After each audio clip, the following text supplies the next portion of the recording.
Assalamualaikum warahmatullahi wabarakatuh. Perkenalkan, nama saya Muhammad Saifuddin dari MN18K, Program Studi Manajemen, Fakultas Ekonomi dan Bisnis.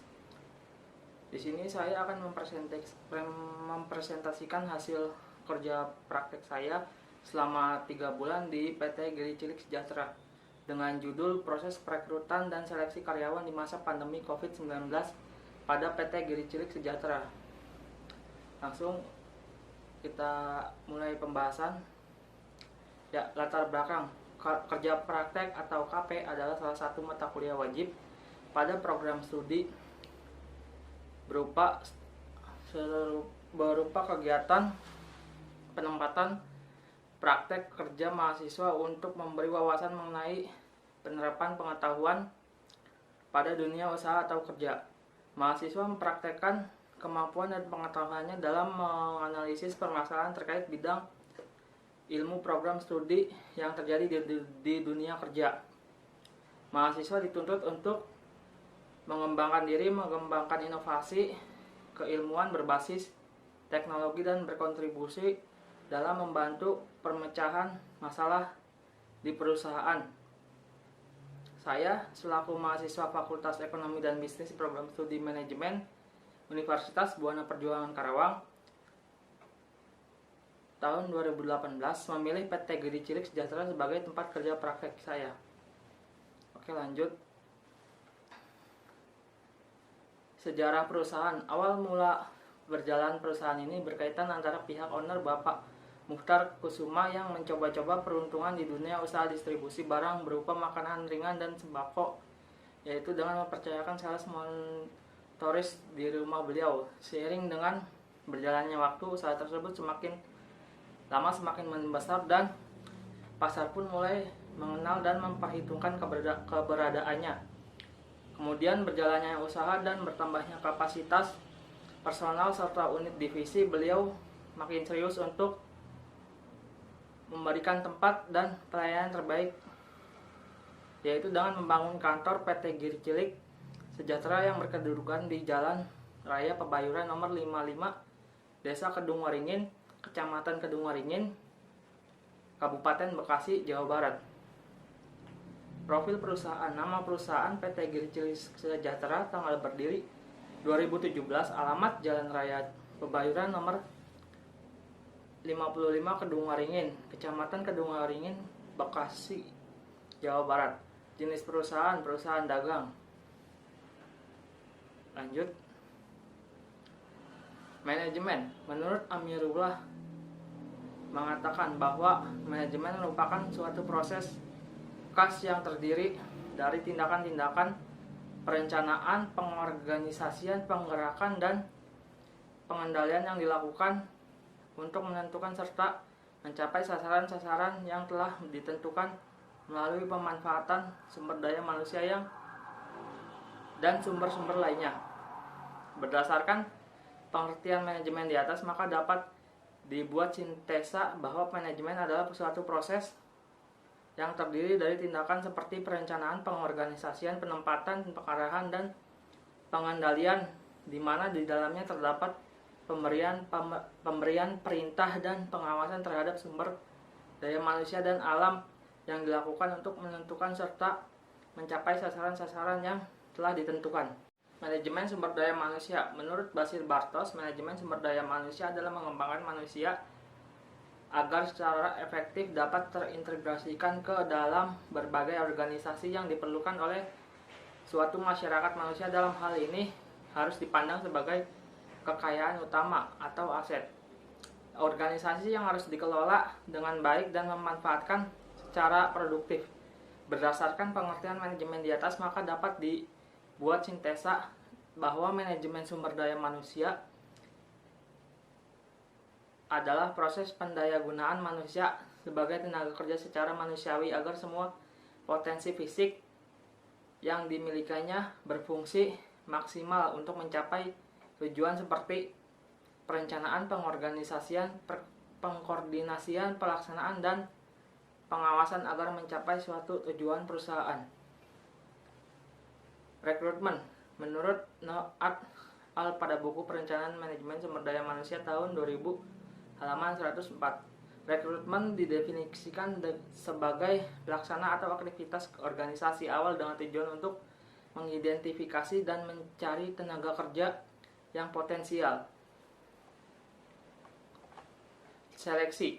Menurut Widodo dalam buku Manajemen Sumber Daya Manusia seri 1 tahun 2000 halaman 59, definisi seleksi secara garis besar adalah memilih kandidat karyawan terbaik dari segi kualifikasi atau segi teknis pelaksanaan pekerjaan yang dilakukan dengan menggunakan perangkat-perangkat seleksi yang sudah ada.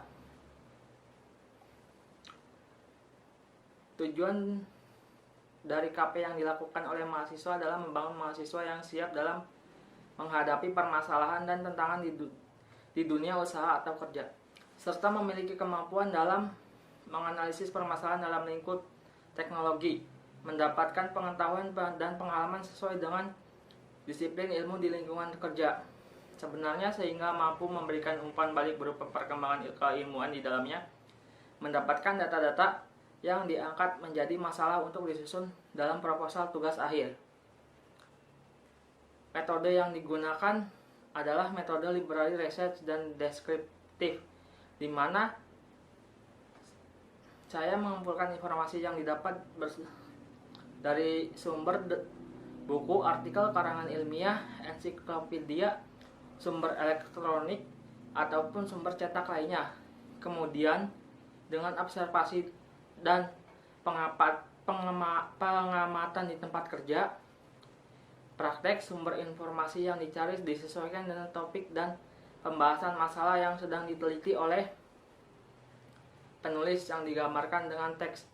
Proses kerja praktek ini dilakukan di bawah pengawasan dari pembimbing lapangan, yaitu Bapak Dedi selaku pembimbing lapangan di PT Giri Cilik Sejahtera, dan dosen pembimbing dari kampus yaitu Bapak Asep Darujatul Romli, SPD MPD, sehingga prosesnya terstruktur dan terarah. Berikut tugas-tugas yang dilakukan.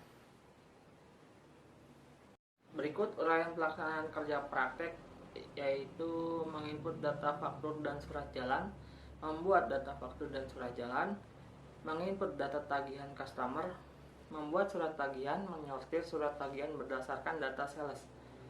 Tugas utama yaitu membantu mendata lamaran para calon pekerja, membantu mengecek syarat-syarat calon pekerja apakah sudah sesuai dengan kriteria yang perusahaan mau. Tugas pendukung, membuat faktur atau surat jalan, mendata kembali data orderan pelanggan, menginput tagihan, membuat surat tagihan. Permasalahan, sering terjadi komplain dari pelanggan terhadap pesanan barang mereka yang selalu tidak ada atau tidak sesuai apa yang mereka inginkan, karena persediaan barang selalu tidak cukup untuk memenuhi keinginan semua pelanggan.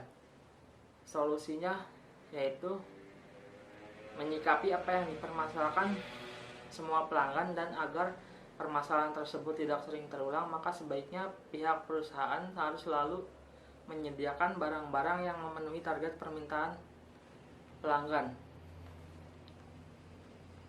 Kesimpulan, berdasarkan data-data yang telah ditulis oleh peneliti, proses perekrutan dan seleksi karyawan di masa pandemi COVID-19 pada PT Giri Cilik Sejahtera dapat disimpulkan bahwa keberhasilan suatu perusahaan tidak lepas dari peranan sumber daya manusia yang mempunyai kualitas yang baik untuk mencapai tujuan perusahaan. Maka perusahaan juga harus ketat dalam pemilihan atau perekrutan karyawan yang akan bekerja dalam perusahaannya. Karyawan yang berkualitas akan mempengaruhi kualitas perusahaan juga. Proses perekrutan dan seleksi karyawan harus sesuai dengan prosedur dan selektif dalam pemilihan calon karyawan. Saran, untuk mendapatkan calon karyawan yang sesuai dengan kebutuhan perusahaan, sebaiknya memberikan informasi yang jelas mengenai lowongan pekerjaan, memberi informasi seluas-luasnya dan jelas tentang lowongan kerja kepada masyarakat akan memudahkan masyarakat untuk mengetahui sebuah informasi kerja. Dengan adanya informasi lowongan kerja yang jelas akan berguna untuk perusahaan agar mendapatkan pelamar yang lebih banyak dan supaya mudah mendapatkan karyawan yang sesuai dengan yang dibutuhkan perusahaan. Berikut foto-foto kegiatan. Sekian presentasi dari saya.